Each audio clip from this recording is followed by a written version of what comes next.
Welcome to Back to the Future, the official podcast of the Futures Collegiate Baseball League, presented by ChangeUp. I'm Owen Shadrick, and joining me, as always, is my co-host, Johnny Maffey. Johnny, we had an incredible episode today with former Major Leaguer Carlos Peña. He had so many great things to say about the league and about his personal life. It's awesome, and we're excited for you guys to hear this. Yeah, who better to have on Home Run Derby Day, if you're listening to this on release day, July 12th, than Mr. PLAKATA himself, Carlos Peña. It was so fun. We had a great long interview with him. This is a must listen, as they all are. And we thank you guys for listening and tuning in. And again, on release day, July 12th, it is the Home Run Derby Day for the All-Star Game, July 13th. Tuesday night will be the All-Star Game itself. And congratulations again to all of our All-Stars. But yes, this interview, Carlos Peña talks about Scout Day. He talks about mentalities that these guys should have going into the All-Star Game. It was really cool to get his perspective. Absolutely. So you heard from our preview show on YouTube, on the socials, that there's a beer fest tonight. It's $25 tickets. We had GM Brett DeRosa on of the New Britain Bees. It's going to be a lot of fun. It's going to be, like we said, the best Monday night of the year. Tomorrow we have the Scout Day, like you said, Owen. Carlos Peña talked a lot about, taking advantage of opportunities, staying focused, staying in the moment, but also having fun. So he has some great advice. So if you're a player listening to this, listen to his advice. If you're a fan or just a parent, he was a great interview. He has a lot of wisdom that he instilled on us and on the league. And he had a lot of great things to say. And tonight for the Derby and tomorrow night, it's going to be awesome. It's going to be great for the kids, for the parents, for the adults, all the fans attending the festivities tonight. I can't wait to be there. Yeah, players are going to have fun. Fans are going to have fun. We're going to have fun. And we all had fun doing this interview with Peña. So we're going to get you there. So without further ado, we present our interview with Carlos Peña. Let's roll. We are honored to be joined by our next guest, who is a former major leaguer. He won a Silver Slugger in 2007, a Gold Glove in 2008, and has been part of many successful major league teams, including the 2008 American League champion Tampa Bay Rays. It's Carlos Peña. Carlos, thank you so much for joining us today. Welcome to Back to the Futures. How are you? Doing well, guys. Really, I was looking forward to this interview and to talk to you guys. So thanks for having me. Yeah, we've been looking forward to this too. And to get started right away, the MLB All-Star Game is obviously coming up this week. On release day, it'll be the Home Run Derby, and it's the same with the Futures League. We have our Home Run Derby on Monday, July 12th, and our All-Star Game, July 13th. What is your advice for the players that were selected for the Futures League All-Star Game, and how should they take advantage of it? This is a funny story. I played in the Cape Cod League in 1997. And when I was in the Cape, I remember going to the All-Star Game in the summer. And there I am, working out, kind of just going through the motions, not in a bad way, just my routine. And I remember my buddy, Kevin Hodge, shortstop, he came up to me and said, "Hey man, this is a showcase. So try to hit as many home runs as you possibly can in batting practice, and let alone being in the Home Run Derby." We didn't have Home Run Derby in the Cape Cod League at that time. So what do I say? Go have fun and showcase your talent. Let it express itself. This is most definitely an opportunity, but do not take it lightly. My advice would be to the guys to go out there, truly have a lot of fun and enjoy it, but do not forget that there are a lot of scouts watching in the stands. Not to turn this into forgetting that the game is just fun, but at the same time, I think we have to have the vision to understand that there is a lot of eyes watching in the stands, and that you just have to, put on your show. And so I did. And later on, one scout came up to me and said, "Hey, we drafted you because of what we saw in Home Run Derby." And I'm like, "Really?" or batting practice, So don't take it for granted. Understand the opportunity that you have, and show what you can do. One thing you forgot to mention was you were also the MVP of that Cape League in 1997. Don't worry, we'll give you the credit there, as it's very deserving. The best league in the country there. So how did you go into that summer overall, coming from Northeastern? It's not too far down the street in the Cape Cod League. How do you handle that summer, and what's your advice to kids that are at the halfway point now and getting settled in and have, around 30 games left?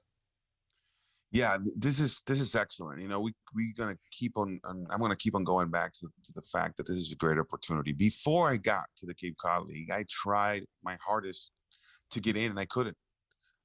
It's very difficult, and this goes for all summer leagues. You know, the fact that you're actually playing in a wood bat summer league, getting an opportunity.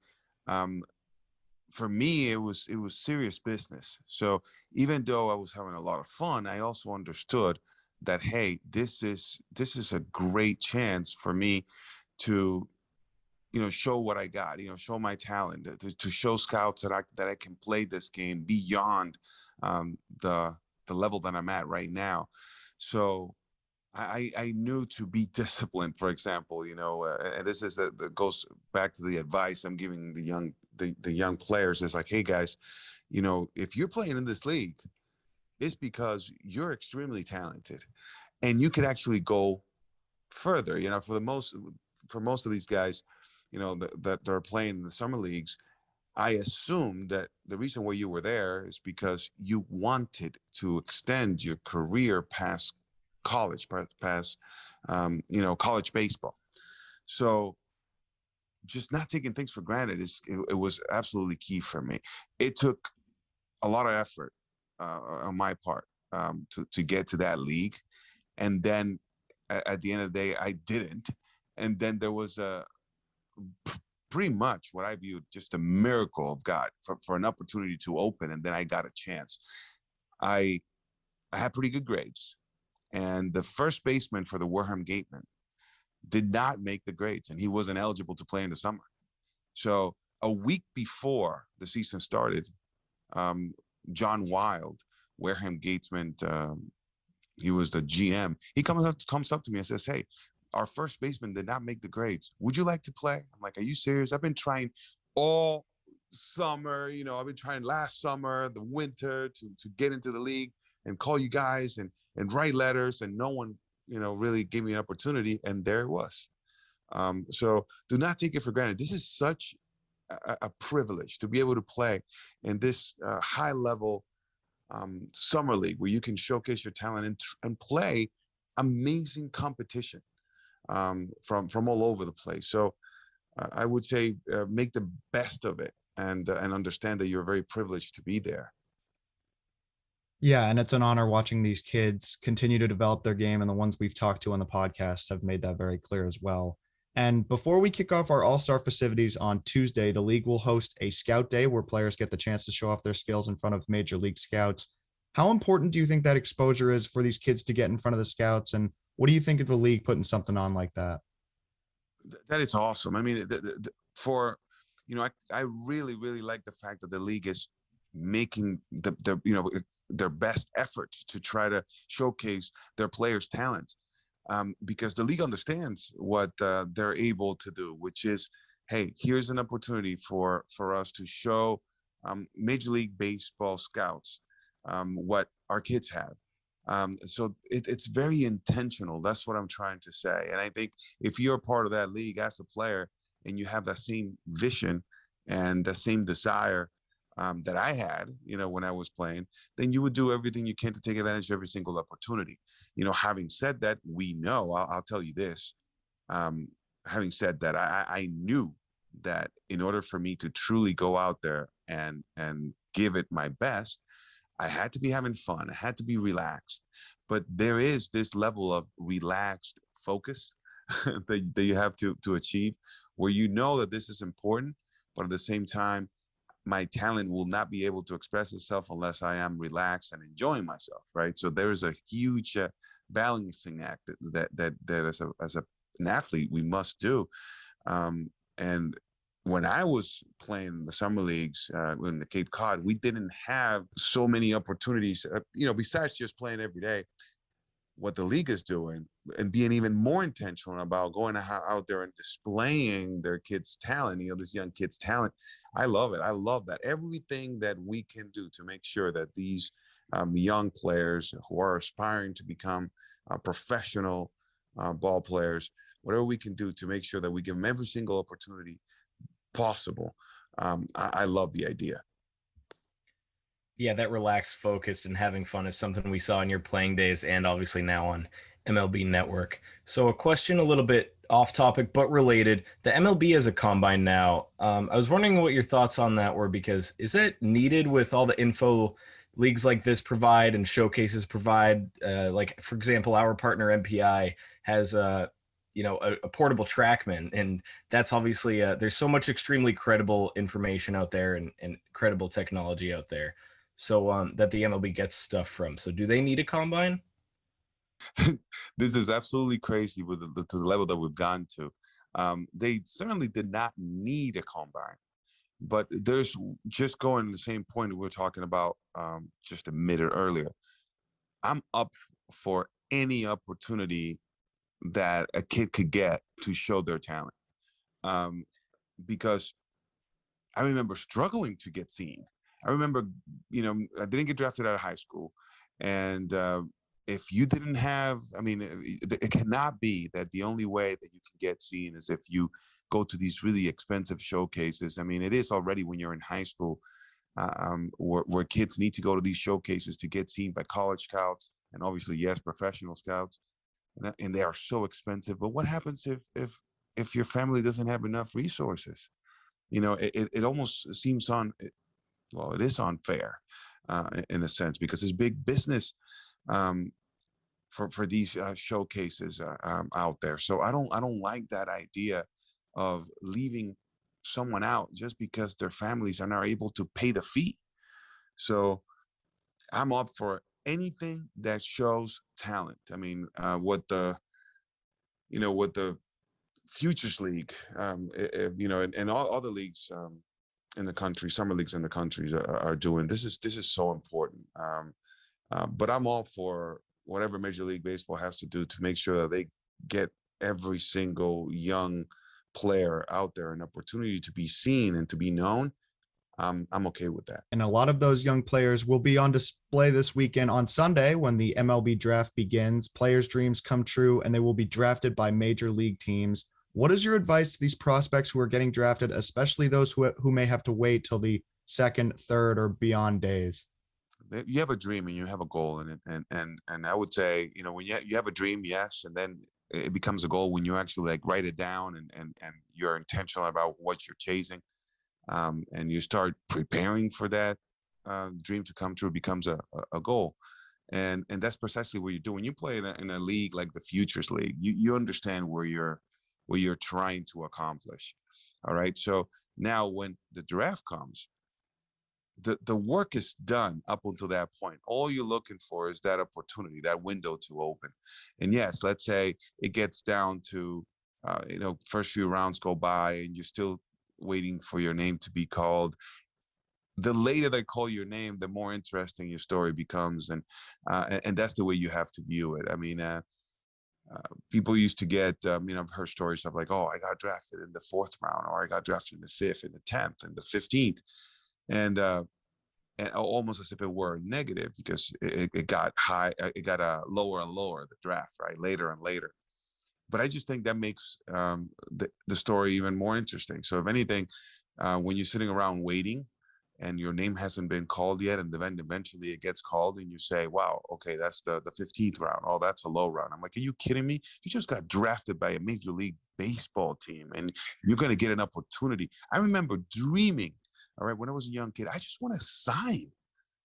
Out of high school. I didn't even get drafted. I remember calling a scout, asking a scout to please give me an opportunity to play professional baseball, that I would even pay my ticket.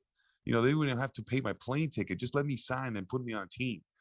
And Paul Beretta from the Mets, he said, you need to go to college. I'm like, yeah, you're right. I understand the value of education, but I also want to be a Major League Baseball player. And he's like, yes, but you just go to college. You're gonna continue to play. So I continued my education. I was studying engineering, and I was able to play baseball, and I got drafted. So, just because it's not maybe the round you would like, I dreamt about an opportunity. That's it. So I would say sit still, wait for that chance to open. If any crack opens, if you get an opportunity to put on a professional baseball uniform, that means that there is a chance that you will make it to the major leagues, and you just got it.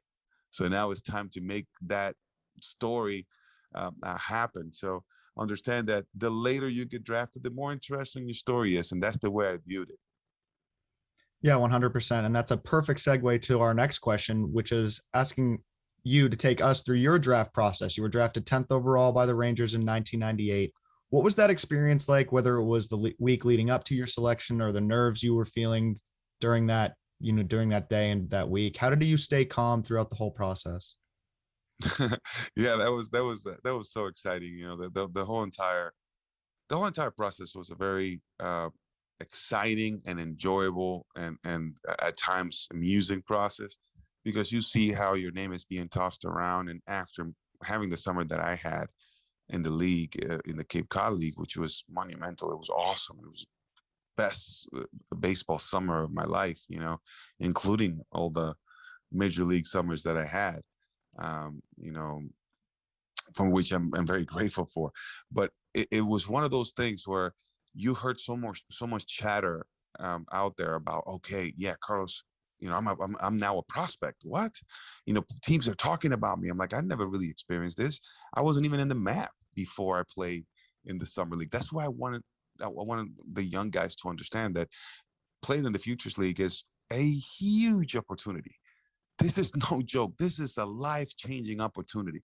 So, that's why I say take advantage of it. Make sure you're present. Make sure you're intentional about your preparation. Make sure you have fun, but make sure you understand that you're there to accomplish something, to express your talent so that everybody can see it. But anyways, it was such a fun process, getting calls. The scouts call you. You're also going to hear agents calling you, which is interesting as well.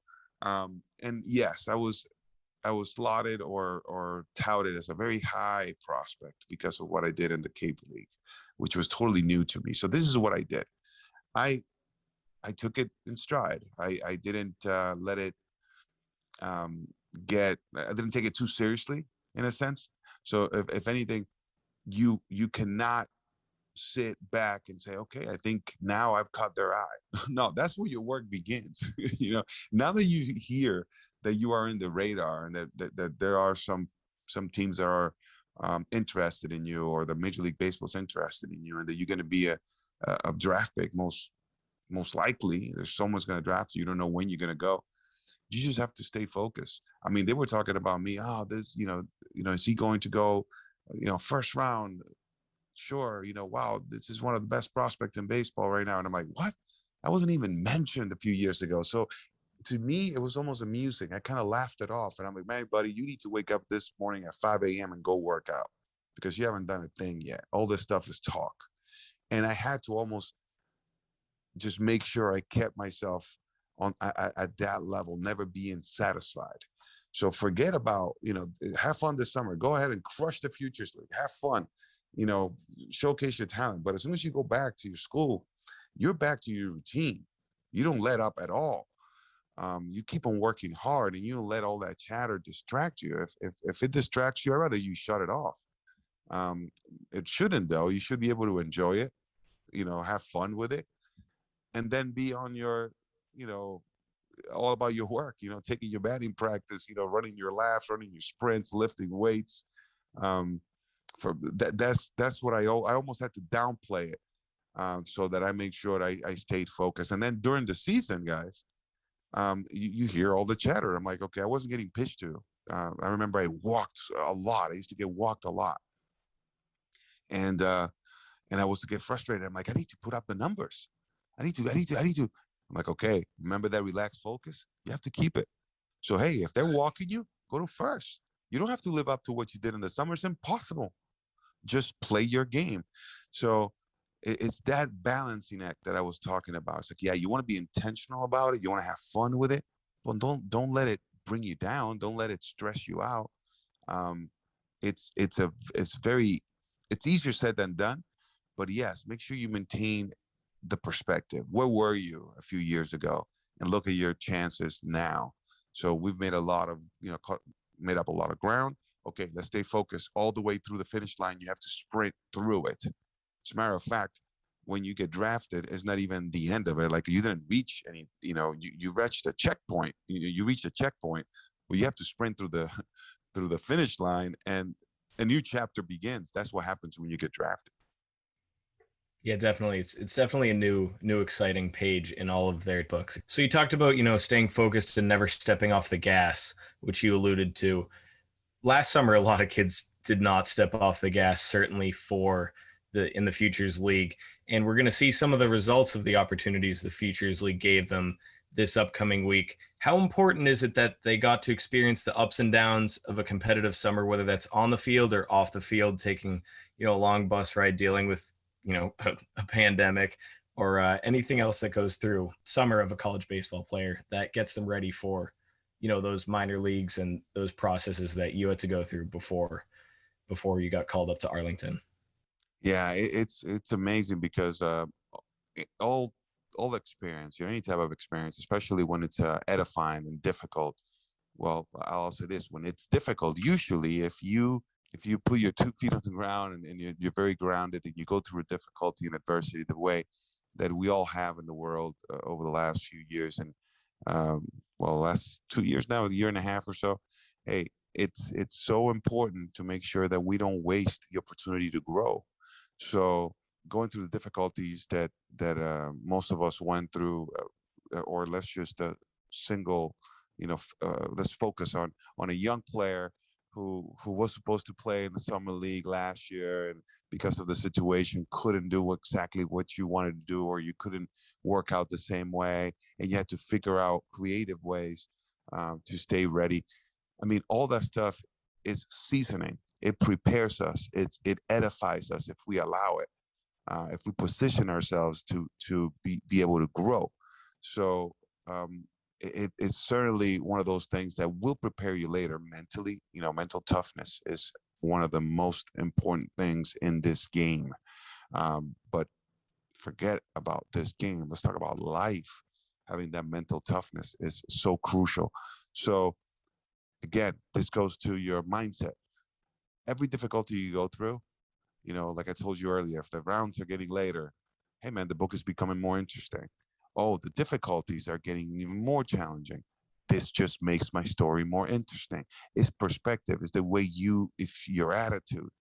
And I also know that, yes, indeed, it is so. We get stronger, we get prepared, because of the difficulty. It helps us grow. So, yes, all this stuff, take it in stride, and make sure that you don't waste the struggle. The tragic thing is going through a difficult time. And then at the end of the tragic time or the difficulty that you go through, that at the end of that time, you haven't changed, you haven't grown. That's tragic. That's tragic. Not growing is tragic. But if we can go through difficulty and actually get some edification out of it, some growth out of it, now we're talking. Now that struggle was not wasted. So take it in stride, have the right perspective, because when you get drafted, it's just the beginning of a new chapter, and new challenges will come your way. So take it all, with a positive outlook, and make sure that you always position yourself to get edified by whatever difficulty you face. Yeah, that's a great mentality to have, and one that you hope guys in our league have for sure going forward. And all of our listeners know that we have the wonderful home run derby to win it. What is the Carlos Peña take on the home run derby to win it after the 10th inning? Yeah, that's pretty cool. That is also pretty cool. We've kicked it around even in when we are in the MLB network. We're like, all right, let's see could this be the kind of like the soccer, the baseball equivalent of penalty shots, And I'm like, no, that's it would sound pretty cool. And we were debating whether or not it would be adopted in Major League Baseball. So yeah, that's something that I'm extremely interested in. I would have to most definitely hear about the way it has played out in the league during the summer, because I want to know, has it been exciting for the guys? Has it been exciting for the fans? So you guys need to write a report on that for me, so that way I can present it at the Major League MLB Network, and perhaps Major League Baseball would be willing to hear that idea and maybe can even consider it.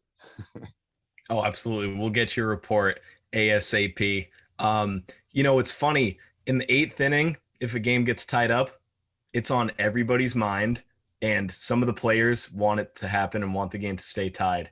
And then, if someone gets a chance in like the 10th inning, they want to obviously win it there. But it's so funny because, say someone ties it up late, everyone's mind just goes right to it. I love it. I love it. It's just right. It's right up my alley, and I'm of course really biased because I'm all about PLAKATA. I love Absolutely. hitting home runs, and it was something that I ever since I was a kid, whether I was strong enough yet to hit one or not. I don't know. Every kid wants to hit a home run. You know what I mean? It's fun. So if I can be an analyst, yeah, I play in the major leagues. I'm an analyst now, but at the end of the day, I'm a fan. I'm a baseball fan, So whenever you talk about hitting home runs, I'm like, wait a second, that's what I dreamt of doing when I was a kid. So anything that has to do with PLAKATAs, I'm okay with. You know what I mean? so yes, I would be like, yeah, come on, stay tied, and then just give me a chance to win this later. Going deep. Absolutely. So PLAKATA, please correct me if I pronounced it wrong, is a term some people might know you better than maybe your own name, especially the big MLB Network fans. It started with your brothers and you making solid contact, barreling up baseballs, and like you said, the intention is to hit it out of the park. Can you explain that to the rest of our fans? What PLAKATA is? Yeah, man, that's awesome. When we were younger, my brothers and I would play a lot of baseball in the backyard. Whether it is like hitting wiffle balls into the house, we would find a little corner and we would make it into a baseball field. The left field stands would be like a tree, or we would always like visualize stadiums and wherever we went, and we would make up, oh, the second deck of the stadium is this porch right here. The home run wall is this like, sign on the ground, whatever it would be, wherever we were at, we would just make it all about hitting home runs. Now, whenever we did, for some reason, the sound that, it's just an expression that talks about a sound, which is crushing a baseball. And I'm like, I don't even know. It doesn't even sound that way. But for us, we're like, I don't know, man. Yeah. You sit there and then you see the ball and then you make, contact. And what came out was like, PLAKATA. You go like, you just PLAKATA. And you just hit it, like PLAKATA. And we kept on doing that. And it stuck. I'm like, oh my God, yeah, we talk about baseball hitting, even as growing up, and we kept on getting older. We're like, yeah, you swing the bat, you want to make sure your hands are here, and then you extend and PLAKATA, and you just follow through. And it became so like natural to talk about hard contact as PLAKATA. And obviously, ideally, the ultimate result would be a home run. So when I got to the network and someone, hit the ball naturally, hit a home run, and it looks so cool on TV. And you know how awesome, Major League Baseball, displays it, and we have all these angles, and naturally it slipped up. I said, PLAKATA, and the guys go, what'd you say? I'm like, oh man, that's something I said when I was a kid. I'm like, oh, cool. Yeah, PLAKATA. And we kept on talking about it the whole entire night. And I'm like, you know what? I'm just going to keep on saying this. It's all good. I just kept on saying it. I'm like, hey, man, just be yourself. My teammates were saying, be yourself. Say whatever you want to say. I'm like, all right. Then it stuck. After that, I just kept on saying it. And it felt extremely natural to me. I'm just happy that it has become what it has become, which is everyone has related that and to achieving something, to crushing the baseball, or to, if we extend it to, if you have a test and you get 100 on it, hey, you want PLAKATA on it. It's almost like part of the lingo when I'm talking to my brothers or to my friends. Hey man, that's the way you do it, PLAKATA. You know what I mean? You finish your workout, you want PLAKATA. So it has become more than just hitting home run. It's a sound of achievement. It's a sound of conquering something. So I appreciate you having fun with it as well. So I love it when I hear guys like, I visit ballparks all the time throughout the major leagues. You just with the MLB Network, and I hear guys in the cage, in batting practice, and they'll hit the ball and they'll be like, PLAKATA, because they have fun with it. That's all you have to say, and everyone understands what's going on, and I love that. I absolutely love it. Yeah, well, we obviously love it too. It's funny, like you talked a lot about, and in the serious answers about Scout Day, about everything, that fun and focus mentality, and it's really like it's fun hitting dingers, and you need to be focused, barreling up balls. And now whenever like Vlad Guerrero Jr. hits a dinger, I feel like the Blue Jays get PLAKATA trending, so it's really your brand, and we want to know, when's PLAKATA rate going to be an official stat? That's I see you working. Awesome. No, now that you mentioned that, remember about being intentional about things. I think because of the opportunity has come up, I think there is a chance here. I don't know about making it a stat, but I think it's something that you know kids and young players throughout the world. If you can think of PLAKATA not just as making hard contact, but also achieving something in life. You know what I mean? um and it almost becomes a lifestyle, a way of being. Hey man, let's just go conquer. We, as a matter of fact, I had to trademark that. It's funny you say that, because the Blue Jays use it, and I'm like, okay. And people are like, you need to trademark that. I'm like, all right, fine, I'll do it. This is something I just said when I was a kid. Who cares? I'm like, no, you need to do this, seriously. You got to cash So in on it. Yeah, I did it. I had to trademark it, and we have a trademark on it. But the idea is this, man. If I could get all the young kids thinking about going PLAKATA and everything they do, and as a matter of fact, the slogan for the PLAKATA brand that I'm talking about is "Crush the Now." And you can find that on my Instagram, guys. If you go to see Peña 23, as a matter of fact, they just put up a filter of PLAKATA, which is pretty cool. But the idea is this: we want to get, personally, I have a vested interest in making sure that I transmit to the young people that mentality of, hey, we need to crush the now, kind of like seize the opportunity, do everything you can to give yourself the best chance possible at reaching your dreams. And that becomes with, we could go PLAKATA making our bed, immediately in the morning. We could go PLAKATA with the way we do in school. We go PLAKATA every single day. We got opportunities to go PLAKATA every single day. And if we are able to do it on the small scale, then on the large scale, it's almost like inevitable. It's going to happen. So I appreciate your interest in that, but there is some sort of mentality that comes with that. And if I want to be associated with, if PLAKATA is going to be associated with, conquering the moment and taking advantage of opportunity, and it helps a young player kind of focus and dial in the way they go about their business and the way they go about their lives and how invested they are in it, I'm all for it, bro. I think it's awesome.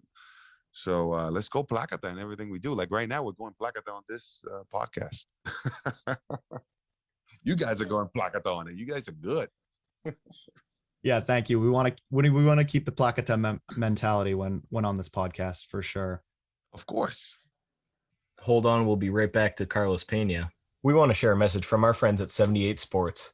Do you have kids playing baseball or softball? We all know practice time is limited, especially here in New England. Not to mention the cost of lessons and cage time can add up quickly. Save yourself time and money by giving your kids what they need to work on their game at home. Our friends at 78 Sports can help you put together the perfect at-home training setup. Whether you want to start small with just a tee and hitting net, or looking to set up a full cage with turf and a pitching machine, they have you covered. The team at 78 Sports has designed and installed hundreds of home and commercial sports training facilities, so let them help you plan the perfect setup for your space. Visit the 78 Sports website at 78sports.com. That's SEVENTY, number 8, sports.com. For a limited time, just by mentioning Back to the Futures, you'll receive a 10% discount off your order. That's SEVENTY, number 8, sports.com. Now, back to Carlos Peña. And we talk about your swing in terms of making hard contact, but what about your follow through? It's one of the best ever. It seemed to get bigger throughout your career, but you always had it from your first major league home run in Arlington to your last, which was also in Arlington. Did you try and reel it in at any point? How does it become how did it stay so majestic throughout your career? I have no idea how I came, you know, how I came to it. Because I remember my focus being, okay, here's the barrel of the bat. And it felt like I had a hammer in my hands. This is the best way to explain it.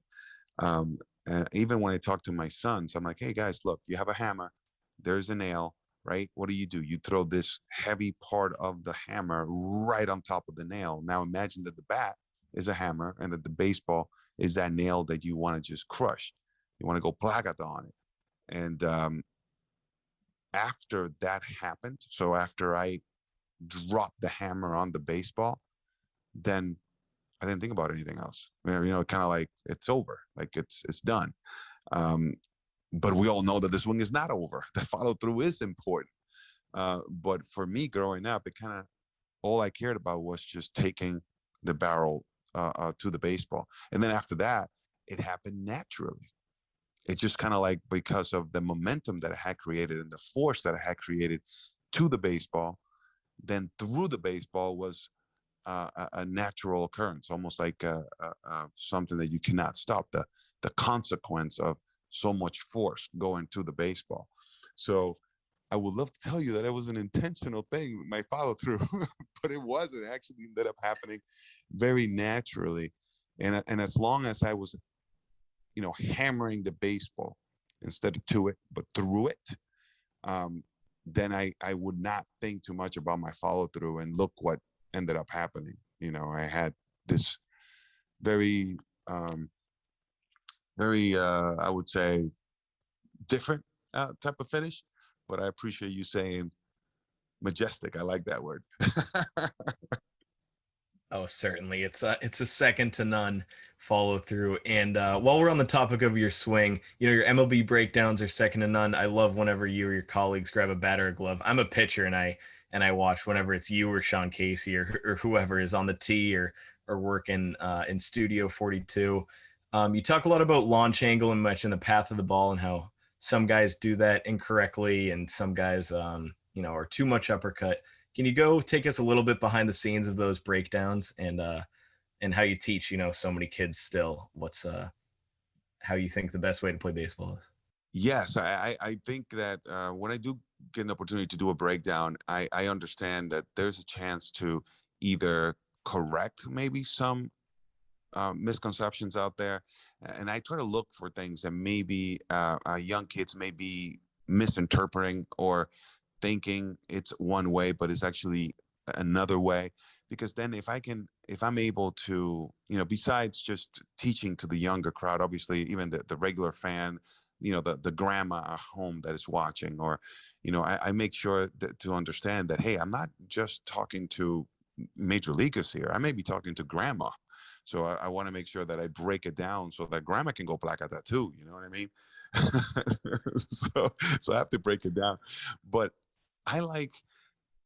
this is one thing I do not do, guys. I don't go out there. If I have an opportunity to do a breakdown, I never try to I don't mail it in.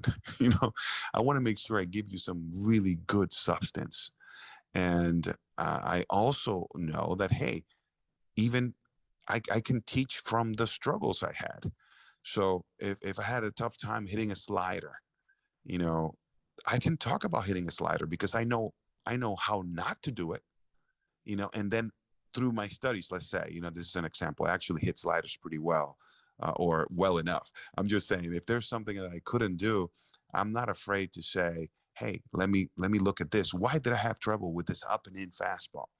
And okay, this is why. Okay, so how could I teach a young player to avoid those troubles so they wouldn't have to waste so much time making the adjustment? So that's the kind of mentality I have. Anywhere from a little leaguer all the way to grandma, 90-year-old grandma watching baseball. I want to make sure they all understand it through the major leaguers who are watching as well. So I take a lot of pride in those breakdowns. And yeah, I would say that a lot of things, especially with so much technology now, it could be very easy to start chasing the angle, the technology, the number, the bat speed, MPH, exit velocities. And I'm like, okay, all that stuff is a byproduct. So if I want to, for example, let's take exit velocity. If I want to hit the ball hard, then it has to come all the way back to timing. We got to go talk to the root of the situation instead of talking about all these other consequences, or if there's problems or problem symptoms. So I want to make sure that I always go to the root of the issue. And usually in hitting and in pitching, you mentioned you were a pitcher. Timing is important. If I don't let you complete your entire delivery as a pitcher, you're not going to throw as hard. If somehow I interrupt your delivery, you're not going to throw that hard. Now, if I let you complete your delivery with the nice timing and movement and smooth moves that you want to do in your delivery, then you max out on speed. Imagine hitting. If I'm not able to get my swing in sync and I have enough timing and somewhere in there I have to break down the flow, then my power output is not going to be the same. So how do I maximize that? Being on time. So what's the biggest, simplest thing I could tell a hitter? Be on time. Be on time. Give yourself enough time to get your best swing in. You're like, wow, that's simple. So, well, that's the root. After that, we can talk about everything else. But let's be on time. So if I never seen you hit and I went up to a game, I would tell the hitter, let's be on time today. Let's make sure you give yourself enough time, because usually we gauge speeds, slower than they truly are. So we usually are on the late side, not on the early side. So I usually say, hey, be on time. So the biggest piece of advice I could say to a hitter today, even without seeing him, it's saying, let's be on time. You wanted the simplest baseball hitting advice? Be on time. Yeah, that makes a lot of sense. It's a great approach to have, and it really does start with that. So, you like to say that you want to relate to the 90-year-old grandma, but you also relate to everyone else, and that's kind of what you're doing here with the new Baseball Hall of Fame series, Hall of Fame Connections. How cool is it teaching our sport in the history of our sport in such a unique way? Man, that was such an amazing project, and it's just the history of the game. I think we all should live, and this is not just in baseball, we all should live in life, right, with respect to those who came before us, right? Those who paved the way. Like, what do you mean paved the way for what? I'm like, think about it. Like even your parents, the reason why you are where you're at today. And if not your parents, go back to your grandparents. I'm like, wait a second, my grandparents lived in Dominican Republic. They were farmers, and then they came down to the city so my parents could study, and then my parents studied, and then they decided to go to the United States with us. Like you can see like a chain of events of people before you who paved the way so that today, for example, for me, my kids live in Windermere, Florida, and they go to school here. And I tell my son, I'm like, son, you really go to a very nice school. And, but do you understand that this all started with your grandfather, who was a farmer in the mountains in DR, and he made sacrifices so that today you're here. So imagine if we approached life like that, we respecting our past, right? How things would be maybe better, right? If every single human being lived that way, with respect with everything that has been done before us, so that we can enjoy the privileges that we do have today, or opportunities that we do have today. It would be amazing. So doing this show of Hall of Fame Connections, it kind of reminded me of that. Like I love to go back and seeing the history of the game, and kind of just exploring how the game was played. This all these cool artifacts, and it's it's almost with a certain amount of awe and reverence that you look at the history of baseball. And I think then when you put on a uniform, then you play the way I told you earlier, where you don't take anything for granted, and that it doesn't last forever. So every single moment, every single breath that you can take between the lines is valuable. It's got to be cherished, and you have to be grateful for it. Whether it's a sandlot or whether it's in the major leagues, certainly. It's about being grateful for to those who came before us and everything they've done so that we can enjoy today or enjoy the privileges that we have today. So that, to me, that project, the Hall of Fame Connections, it was so much fun. If you get to watch it, I think you really would enjoy it. We go through artifacts, we go through the history of the game. We make this crazy connection. So you're like, how can this happen? And we, I'm holding Willie Mays' glove when he made the catch. I had to hold Roberto Clemente's 3,000, the bat that he gets 3,000 hit with. The baseball was there. Babe Ruth's bat, I had it in my hand. I almost walked out of there with it, but I got jumped right before I did. No, I'm just joking. But it's one of those things that I'm like, are you serious? This is awesome. So I was being the fan, like I described myself earlier, that I've never stopped being of the game. I love this game. Yeah, we love it too. And, being part of and taking in the moment and not taking anything for granted. It's so great to see that. And again, you can be a fanboy sometimes. It's okay. We accept it. I think it comes through. It's authentic. Yeah, I think it comes through. You can see it.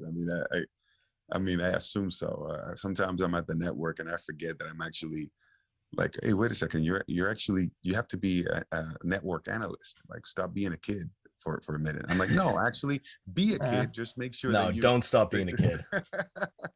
Be a kid and make sure you do your breakdown, but don't stop being a kid. Absolutely. Yeah. Can't stop, won't stop, as they say. That's right. And we've talked about your swing a lot, but let's talk about your defense a little bit. We mentioned it off the top that you won a Gold Glove in 2008, and you proved your defensive abilities time and time again, and that's usually overlooked as a first baseman. So what was it like to receive those awards, and how much pride do you take in your defense? Well, I took a lot of pride in my defense, and I remember working on it. Remember, I was a first baseman from day one, right? Like that. When I was 10 years old, I was playing first base. Usually, when you're in little league, you play a little outfield. Maybe you pitch a little bit. No, I was playing first from when I was 10. One of the things that I hated was when people said, oh, first baseman, yeah, we'll just throw him out on first base. I'm like, wait a second, you can't just throw anybody at first base. I'm pretty sure anyone can catch a baseball, but to play first base is a different thing. So that's why I say, yeah, sure, anyone can play first base, but not everyone can be a first baseman, and I had that in my mind. So I wanted to make sure that I was a first baseman, high caliber first baseman. I always took pride in that. And I almost thought as the shortstop, and the guys, my teammates in college would tell you that I would even take ground balls at shortstop trying to, and I'm lefty, trying to make sure I got my feet going, that I got my rhythm, my range was there. So in essence, I could play short, but I was lefty, so I would be at first base. I always took that position to the next level in my mind, right? And finally, sometimes, back in the day, it was difficult to win a Gold Glove because, and I say back in the day, we go as far as just 10 years ago. In 2010, I won the Gold Glove in 2008, but we didn't have all these defensive stats that we have now that make it so clear. Even though some have some ambiguity where you're like, okay, defensive run saved. I know there's some subjectivity there, but hey, man, it gives you a clearer picture at least, because it's the sum of all parts as to how good of a defender you are. I won one Gold Glove. I humbly going to tell you guys that I think I should have won a lot more, but I played for Tampa Bay. Maybe my visibility wasn't as good as maybe someone who was in the Yankees or a big market team, but that's my favorite trophy. That Gold Glove, number one, is beautiful, but as far as what it means to me, it meant everything. I mean, I used to tell my infield instructor when I was in the minor leagues, I used to say, hey, this right here, and I would grab my glove up, and I says, this is made out of gold, and I would joke with him like that. I'm like, yeah, let's go take ground balls, Dan. Let's go. I'm like, let's go. That's what I want. Let's go. And put in a lot of work, a lot of repetition, a lot of, preparation. And look, it happened. So I took a lot of pride in my defense. And right now I have that Gold Glove trophy, beautiful looking in my house displayed. Is one of the trophies that I hold with the most pride. I tell my son, it's like, hey, see that? I'm a Gold Glover. I take pride in my defense. You want to be a fundamentally sound ball player, you have to take pride in your defense, and he kind of smiles and grins, But yeah, it's took a lot of pride in defense. And now I think I would be, in general, more valuable as a player. Even myself, I would understand that I was a better player than I thought I was. Does that even make sense? But yeah, because of all the stats that we have now, I realized, I'm like, hey, man, I actually had a better career than I thought I did because of the advanced numbers. Yeah, you're just way ahead of your time.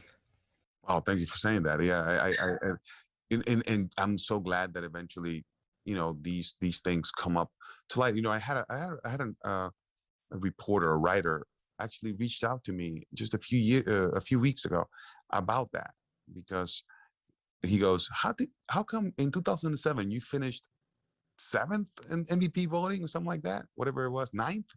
Well, you should have been at least 2nd. And I'm like, really? He's like, okay, go on and write that. Go on and write that. It's like, yeah, I mean, look at these numbers. But in those days, we didn't have these advanced statistics, even though, 2007 was such an incredible year. But now it's not as easy for great players to slip through the cracks. I think if you're a great player, it will be shown, and you will be recognized. Yeah, not to knock on Tampa Bay at all, but it is the small market thing that does factor into it a little bit. But one thing that did not slip through the cracks. So last night I was in Worcester at a Bravehearts game. They had a doubleheader, and somebody on the Westfield Starfires is a pitcher named Carlos Peña as well. And so he came out to the mound in like the 8th inning, and somebody, they were up in the, shout out to the Worcester press box. They were up in the press box. Somebody needed the number for the stat sheet, and they go, "Oh, who's pitching?" And someone goes, "2009 home run champ Carlos Peña." So that year, you led the league with 39 bombs. You knocked in 100 runs. How awesome is it to have a home run champ on your resume as well? So that is amazing. And I told you earlier what it meant to me, hitting home runs. What hitting home runs meant to me when I was a young kid. Now think about it. How in the world, this kid that dreamt about just making it to the major leagues. People say, "Oh, you hit 286 home runs in the major leagues," and I'm sitting there at the network with Hall of Famers like Jim Thome, who's got 600 home runs, whatever it is. I can't count that high. Yeah, it'll take you a while to count up to 660. I don't even know, 650, something like that. And I'm like, wait a second. You need to realize that I dreamt about just putting on a big league uniform. I dreamt about getting a hit, let alone hitting 286 home runs, So when I look at now, let alone winning a home run title. So yes, my dreams were hefty. Don't get me wrong. But the truth of the matter is that I knew that I had to aim as high as possible, understanding that even if I achieved a percentage of what I set out to do, it was going to be huge. It's already an amazing accomplishment. But to be able to go beyond that first step and through it, and then winning a Gold Glove or winning a Silver Slugger, going to World Series, playing for 14 seasons, hitting 286 home runs, and then also winning a home run title, specifically we're talking about this particular case, man, that's amazing. And that one was very interesting because I'll tell you a quick story about that. I was crushing. I went crazy in August. I made this adjustment as far as timing was concerned. We're talking about timing, the importance of timing. I felt like I finally got to understand timing in August of 2009, where I was like, whoa, this is even more important than I thought. And I started crushing everybody. Guys, I went off. I hit like 13 home runs or something in August.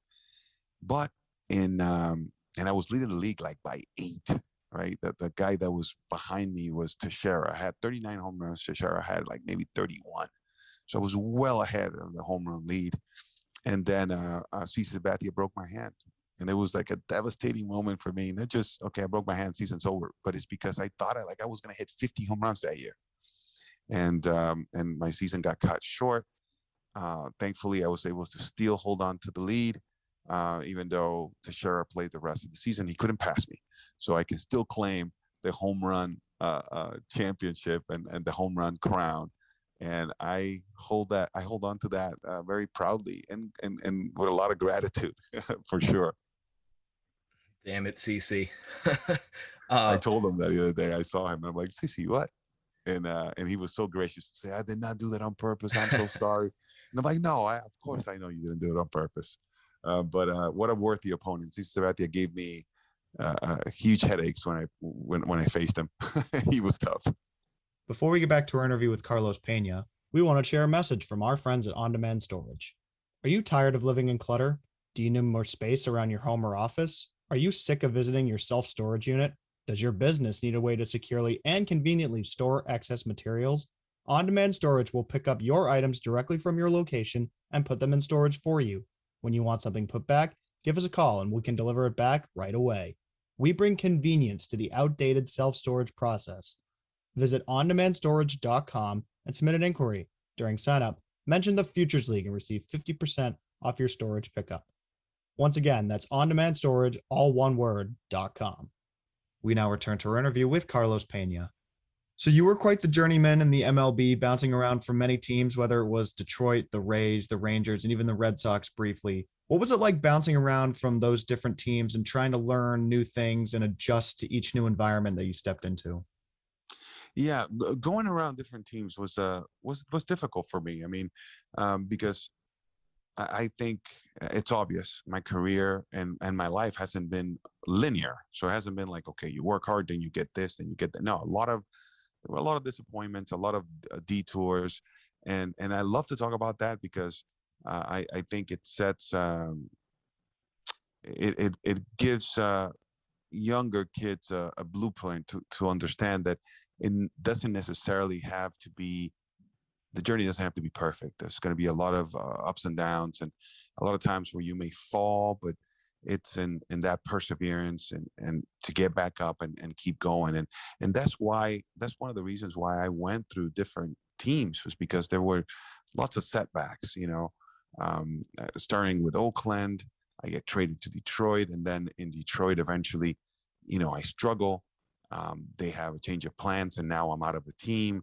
Then I have to basically fight back for another opportunity.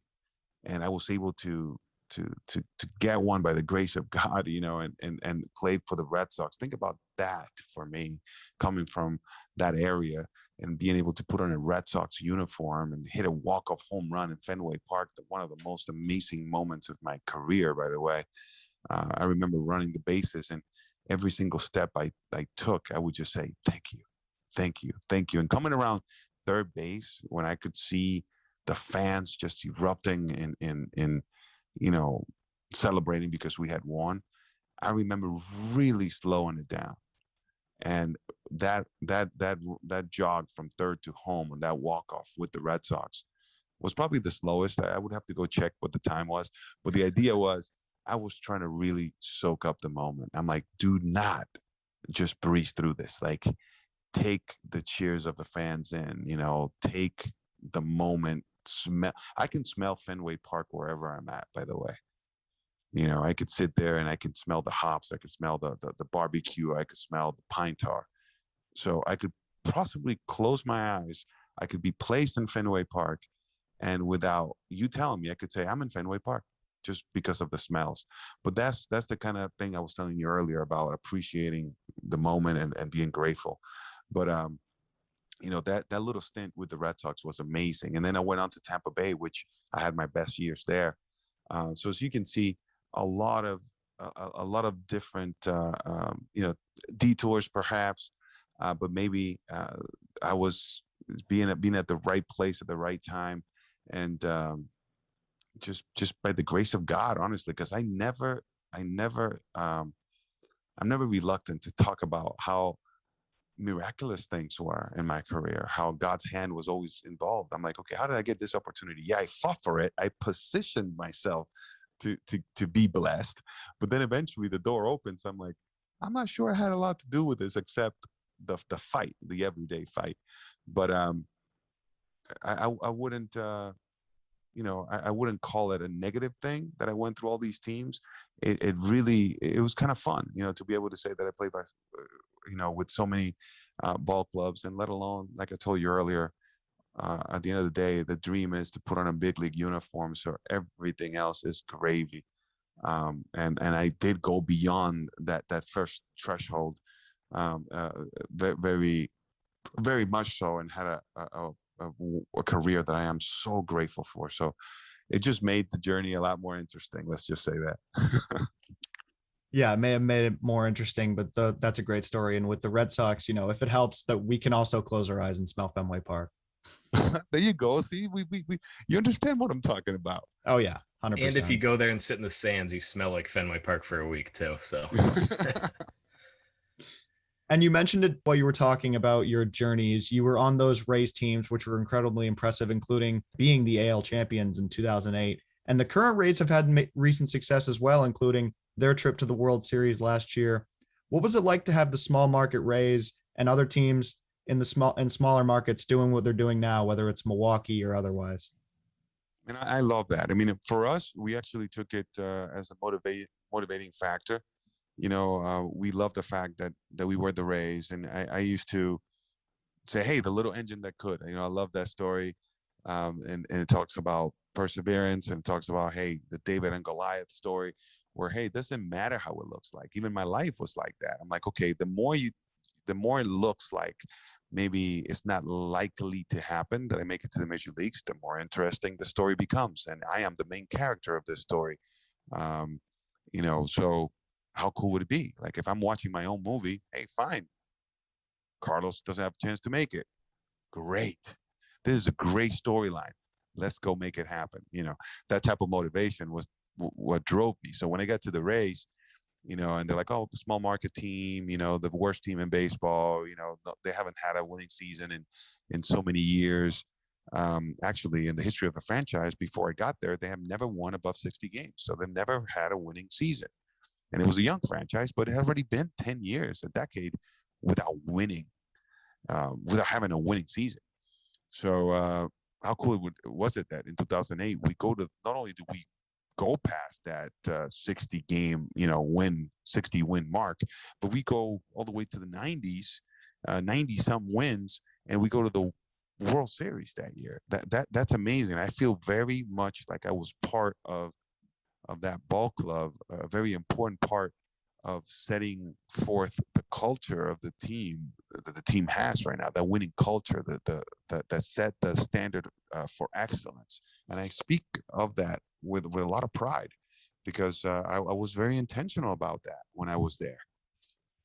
To see the Rays have so much success since then, I certainly can say with confidence that I'm part of that foundation, and we really set the standard for excellence, and I was part of that. So I love to see, and as a matter of fact, I think these teams take that as a motivating factor. It's like, how can I win with a smaller market and defeat those big market teams? It's fun to do that, because you're like, okay, how is this happening? It's like, well, we know something you don't know, or we have something you don't have, and it's an intangible, so it's not something that you can go out there and necessarily buy. How cool is that? That sounds familiar to me. That's the kind of story that I lived, throughout my entire life. So pretty cool, man. It's really cool to see the Tampa Bay Rays. It's really awesome to see them have success, and knowing that I was part of that igniting spark as far as the franchise is concerned. Definitely a spark. So let's rewind like around a decade before that, if we can, before we move on to our last segment. You played college ball at Northeastern. You're a Husky along with our boss, Joe Palucci. Anything funny you can tell us about Joe from college? Palucci, he was amazing, man. Number one, and a great teammate, and he is slightly older than I am. So you know how it is, man. Seniority, it's a real thing. So we all respected Joe. It was amazing how he set the example, as far as work ethic is concerned. It's like this, like if Joe hasn't quit yet working, then I'm a sophomore, man. What do you mean the practice is over? If Joe Palucci's over there, still, catching a bullpen or, running laps, don't dare quitting. Like, unless he gets off the field, no one gets off the field. So that leadership that he displayed, and I've told him this, I always admired that, always admired that. So if I thought, I was like, okay, you think you want to be the hardest worker in the world, right? Like, in my mind, I'm like thinking when I was in Northeastern, okay, you want to make sure that no one in the world is working harder than you, right? Than me. That was one of my goals. Like, okay, there's no one as crazy as me waking up at 5 a.m. working out, or leaving that early, or going to the gym before they even went to the breakfast hall or whatever, before they went to the first class. Who does that? You got to be crazy. Well, the one guy had to make sure that I never let him, like, make sure you follow Joe Palucci. If you do that, you're going to be fine. Because then you are assuring yourself that no one's working harder than you. So that type of leadership is one that I truly valued, and I've told him that that it helped me. It meant a lot to me, and it set it set a model to follow, because that's the one thing he did, is just work ethic to the max, and it's something that I really appreciated and I learned from, and I took that to this day. Who's going to work harder than you? You want something? Okay, make sure that you work harder than anybody else on the field, and that way you check that off of the page. You say, okay, I know I'm doing everything I can. Well, Joe Palucci used to be that way, and I knew. My dad told me, he's like, make sure you find, wherever you're at, and I'll close with this with Joe. Wherever you're at, make sure you find the hardest worker. And this is a great advice. If you're in a team, find the hardest worker. And now, or the best runner, whatever it may be, or the best weightlifter, whatever it is. And then what you're going to try to do is try to hang with him and do everything you can to see if you can actually be better than him. So can you work harder than Joe Palucci? If that is your goal while you are in Northeastern University, you're going to be just fine. You understand? So that was great advice from my dad. And Joe was that guy. It's like, okay, who are you going to try to eclipse? Like, who are you going to try to work harder than? Okay, work harder than Joe Palucci. You're going to be just fine. That's basically what I'm trying to tell you. And to this day is part of my mentality. I'm like, you want to be a better analyst. You want to get better. Well, who is the hardest worker in this whole entire building? Okay, you recognize him. Okay, now follow him and see how you can even work harder than him, or learn from him. And that's what I did with Joe when I was in Northeastern. Yeah, it's so important to have those great example setters and tone setters, and we obviously saw what it can lead to with your career. Someone else's career that was pretty good. Just a few weeks ago, you literally met your hero, George Bell, as you put on your socials. He was the first Dominican Republic native to win the MLB MVP. What does he mean to you? Well, I mean, I just thought that, his swing, his ability to hit home runs, go PLAKATA left and right, MVP in '87, and the way the fans used to go crazy when he did so, that was what really got me. I'm like, I want to do that. That looks like it's so cool. Like right now, George Bell is the coolest guy on the planet. He just, he had just hit a home run, and the people were screaming. Fans were going nuts, and I think it was a walk-off. And I'm like, I want to do that. And that was the first time, my parents tell me that I said that I wanted to be a Major League Baseball player. So after that, you see he retires, he puts up he has an incredible career, great numbers, MVP, first ever from the Dominican Republic. And I'm from the Dominican Republic. So he was my favorite player. And the reason why I wanted to be a Major League Baseball player. So crazy. I never met him before. In all this time, maybe we crossed paths here and there, but we never got to meet. And for me to actually sit there and have a conversation with him, I was like, this is surreal. I mean, think about it. As a kid, I'm sitting at home. He's miles away, and I'm watching him on television and I'm dreaming about doing what he's doing. And then we fast forward maybe 30 years later or more. And here I am sitting in an old stadium in San Pedro de Macorís in Dominican Republic. And here comes George Bell and he's sitting with me talking. And I thought, talk about dreams coming true, right? And how things go full circle. I'm sitting there with my childhood hero. And the very reason why I wanted to play baseball, George Bell, he inspired me. Remember we talked about respecting those who came before us? Well, this is the perfect example. And I make sure I let him know that. And what a gentleman he was. I said something about, hey, people say never meet your heroes. You might be disappointed. There's a famous saying. I was like, man, I'm glad I met mine. He was amazing. Just a true gift. And it gave me kind of like a little bit closest the loop, because now I'm friends with George Bell. I'm like, wow, that's nuts. You know what I mean? I used to dream about doing what he does, and now I can call him my friend. That's amazing to me. Yeah, it's like talk about always staying a kid and being a kid. Like, I met Pedro last week, and I have his Hall of Fame plaque up right behind me, the mini one from the number retirement ceremony I went to. It's fun to just be a kid, and it was such an honor meeting Pedro, and I can't imagine you meeting George Bell. The connections you have to him, and you finally got to talk to him. Oh, I recognize the importance of the moment, and I make sure I went PLAKATA on them. I crushed an out. You know what I mean? Like, you crushed your mess beat. around. Oh yeah, man. I really took advantage of the moment, and I was present, and I was there, and I made sure I told him how much I appreciated him, and he is such a cool guy, man. Just as smooth as when he played. Amazing. Yeah, meeting your childhood hero is something for sure that you'll never forget. And, he had a lot of pride in it, and you take a lot of pride in being from the Dominican Republic. You've said it many times during this interview. How important is it to stay true to your roots? And what is it like having so much pride in your country, like so many of your colleagues and players around baseball do for theirs? I think that is extremely important. I mean, like, we have to remember our roots, and we're talking about, we talked here in this time that we've been together about the importance of understanding your past and respecting those who came before us. It's a huge deal.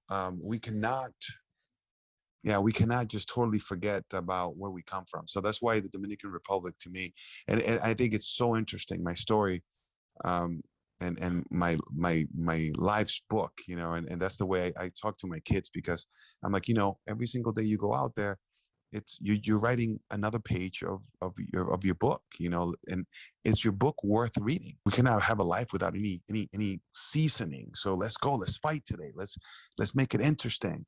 Kind of trying to motivate my kids to be the best they could be. Right, being born in Dominican Republic and seeing the entire trajectory and me right now, I'm actually in Dominican Republic. My wife is from Dominican Republic.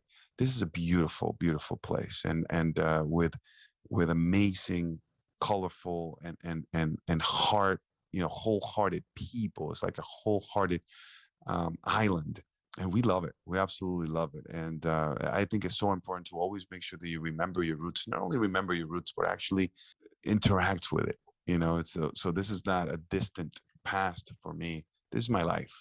I'm here right now. I'm truly Dominican, and very proud to be from the Dominican Republic. And I love to share my culture and my country with everyone I encounter. So I appreciate you noticing that about me. That means I'm doing something right. Yeah, of course. And it's great to hear, so many stories from around baseball about pride in one's country. So that's awesome that, you exhibit that every day, as you said. And we now move on to our final segment here on Back to the Futures. It's called Quick Hits. It's presented by Zephyr, the official on-field hat of the Futures League. Zephyr, high quality and innovative design since 1993. So, Carlos, we got a couple more questions for our audience to get to know you better. Is that cool? All right. All right, let's do it. First one, toughest one. Favorite baseball teammate that you've ever played with? Wow, that's so tough. You said it, toughest one. And I have to pick one. You can say as many as you want. Oh man, no, I'm gonna forget a bunch. But Johnny Gomes. I'm gonna go to that 2017 just because it'll be easy to like zero in there on the 2017. But I mean, if we go all the way back to college, I could name you some as well. But in 2017, Cole Crawford and Johnny Gomes were amazing. Reyes, their Grand Balfour. This is the toughest question. I don't even know why you asked me this. Joe Palucci back in college, like I just mentioned right now. Tim Daly, Kevin Kim, Hernan Guerrero. I mean, it doesn't stop. Todd Corson. It's nuts. I mean, I know I'm forgetting some. Just trying to go over the top of my chest, over the top of my head, and you put me on the spot. I can't believe you did that. If it helps, you're not the only one that gets this question. So we stump everybody right away. Yeah, you got me. You got me. I'm gonna get a few calls later on today. You didn't say my name, man. That's messed up. And then how about favorite ballpark you've played in and one that you've attended as a fan? Favorite ballpark? Yes. Dude, Fenway Park, man. That place, Fenway Park, it's my favorite, stadium in the major leagues. And it was so much fun going watching games there. I know how to sneak into Fenway, still do. If you need to do so, please give me a call. No, but Fenway Park, man, special place. And there's one place in the Cape, and I'm trying to remember exactly what the name of it was. It was where the Cardinals played in the Cape. In Orleans. In Orleans, man. I don't know what it was about that park, but I absolutely used to love playing there. Like I could almost transport myself to that baseball field. Maybe because I hit well in that park. I don't know. But no, there was something special about that place. Yeah, Orleans, it's cool. It has the hill that the fans sit on. Owen and I, we went to Hingham High School. We played a home and home with Nauset Regional High, who plays there. And we actually lost on a walk-off suicide squeeze, but it was still a lot of fun to play there. Oh, man. And that's great to have two Massachusetts ballparks on there for favorite ballparks. And we will be asking you off air about that sneak in for Red Sox games. You can guarantee. Hey, I'm thinking, who was really an awesome teammate going back? I don't know if I can do that. Anthony Falco. Also a teammate of mine in Northeastern University. One of my best buddies still to this day. But see, I knew I was going to forget someone important. Hey, no biggie. You're allowed to go back on quick hits. Okay. So that's fine. So much for the quick rapid fire question. Okay. And then how about sports stadium or sporting event that's on your bucket list? Oh, I need to go. I really want to go to Super Bowl, man. You know what's crazy? My sons are crazy about football, and I love football myself. But remember, I came from the Dominican Republic. Football is not a huge sport here. I mean, it's barely played. Maybe here and there. Certainly not organized. Maybe kids on the street may do it, but highly doubt it. Right? I get to the States. I'm already 15 years old, and I'm already playing baseball. So and the football team was there, but I'm like, okay, I'm just gonna focus on baseball. Looking back, I wish I would have tried out for the football team. That would have been. It looks like so much fun. My kids want to do it. They play flag football. They want to go into tackle football. So yeah, I would like to go to the Super Bowl, and I want to go to West Stadium, Green Bay, man. It's so cool. Like I've fallen in love with American football, and it's so much fun. I mean, like I'm actually looking for a flag football league to play in, you know what I mean?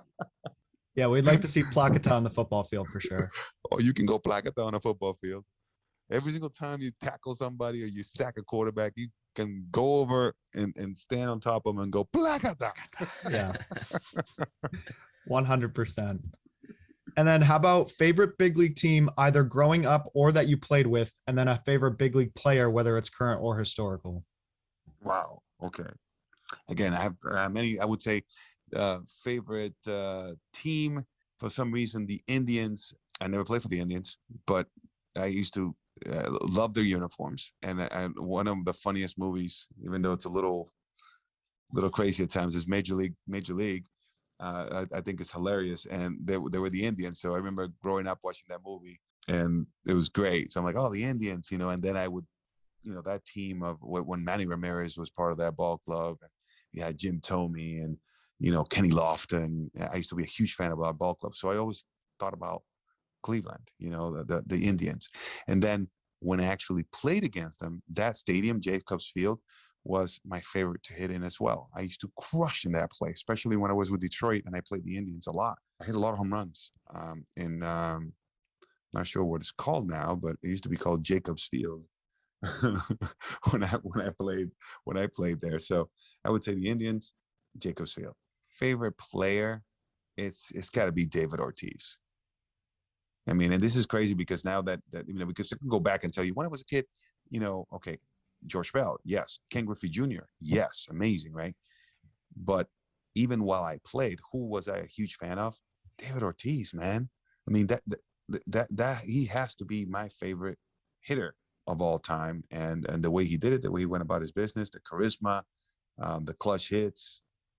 He is impressive, and the way he retired, at the end of his career, still on top, having a monster season, and then saying, "Okay, guys, I'm gonna walk away after absolutely crushing." I'm like, okay, you're a stud,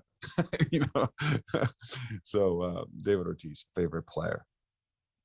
Yeah, the greatest clutch hitter in Red Sox history makes sense. Maybe baseball history.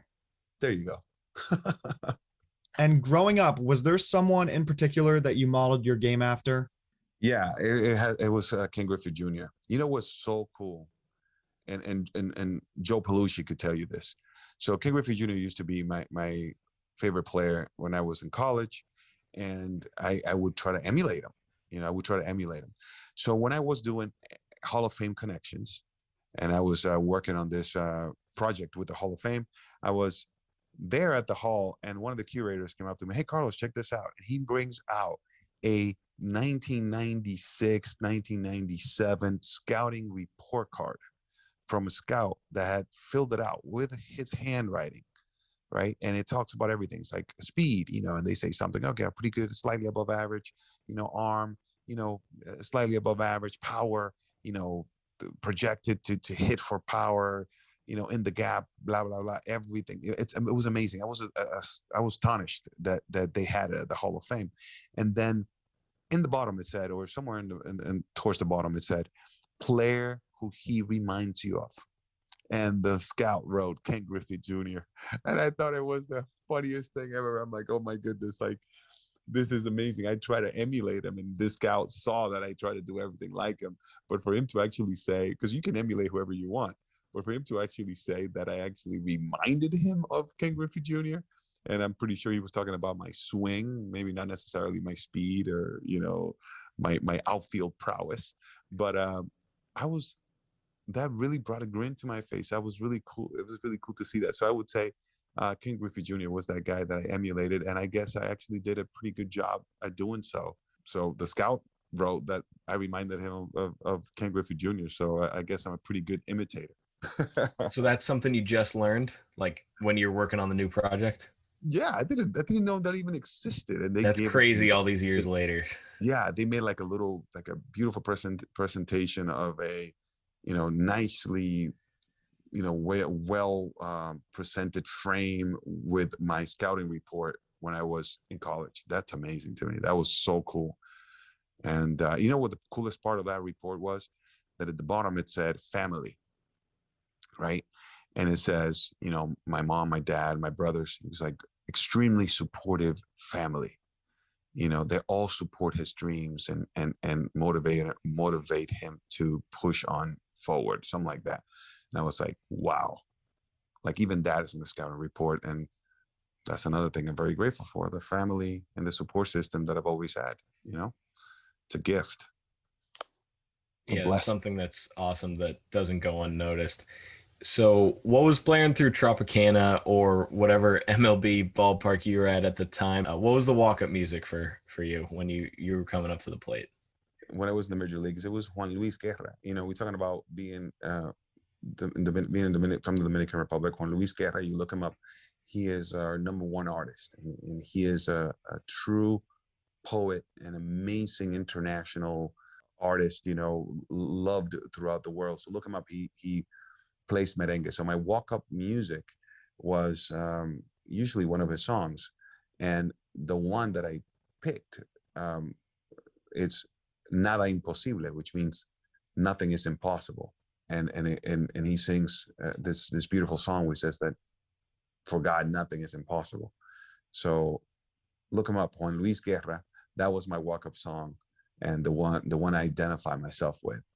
And sure enough, with my story and my life, like I told you earlier, I don't hesitate to tell you that the hand of God has been leading the way the whole entire time. Yeah, it's so great when those songs mean something. You really get to know a person that way. You also get to know a person if you're superstitious. Can you walk us through any superstitions you had? I wasn't particularly superstitious, but this is the thing. And we laugh it off all the time because, like, no, I'm not superstitious. No, but if I go 3 for 4, I don't know, it doesn't hurt just to maybe wear the same socks. Like, why not? I'm like, what happens if you have like a big week? What are you gonna be wearing, like the same socks for a week without washing them? And I'm like, maybe go like 3 days, 2 days. Like you would try to like push it. This is hilarious, but I mean, it would come to a point where it would just be unbearable. I'm like, bro, wash your socks, dude. Like seriously, like you can't do this. Yeah, like But October 2008, you have the same socks the whole time. you know what I'm saying? Like what yeah, I wore them for I certainly wore them throughout the ALCS for sure, and then I washed them before the World Series, and kind of my bat went cold, man. That's unfortunate to hear. And then you're like, man, maybe I should have kept the same socks. So no, not particularly superstitious, but occasionally I would do exactly what I just explained. You had a big game, maybe you just kind of take off your socks and put them on the side, just in case. All right, so when you're attending a game as a fan, what's your favorite food or beverage when you're at a ballpark? And you can list, any ballpark in particular, or just your favorite go-to. Favorite beverage, man. I would like just some soda. When I go to the ballpark, if I can have a hot dog or a pizza and just some soda, whether it's regular Coke, which I don't drink much of nowadays, because I'm trying to like watch my nutrition, right? But yeah, just like the old, have a burger or a pizza or a hot dog with soda, like with a Coke or something. Man, that's okay. Now we're talking. So that's like really ballpark food, right? Or sandlot baseball barbecue type food. So that's what I would go for. Yeah, we hot dogs are certainly a common answer here. And last question of our quick hits segment presented by Zephyr. What's your favorite all-time baseball memory? Wow. Okay. I have to say that 2008 team, when we won to go to the World Series and we beat the Red Sox on Game 7. I don't think that's the most fun I've ever had playing baseball. If you could imagine, I would never. I don't know. I wouldn't say that being in major leagues, that would be one of the most fun times. That just tells you, because everything's so businesslike and it's tough and it's difficult. But going to the World Series after defeating the Red Sox, it truly felt like I was a little leaguer.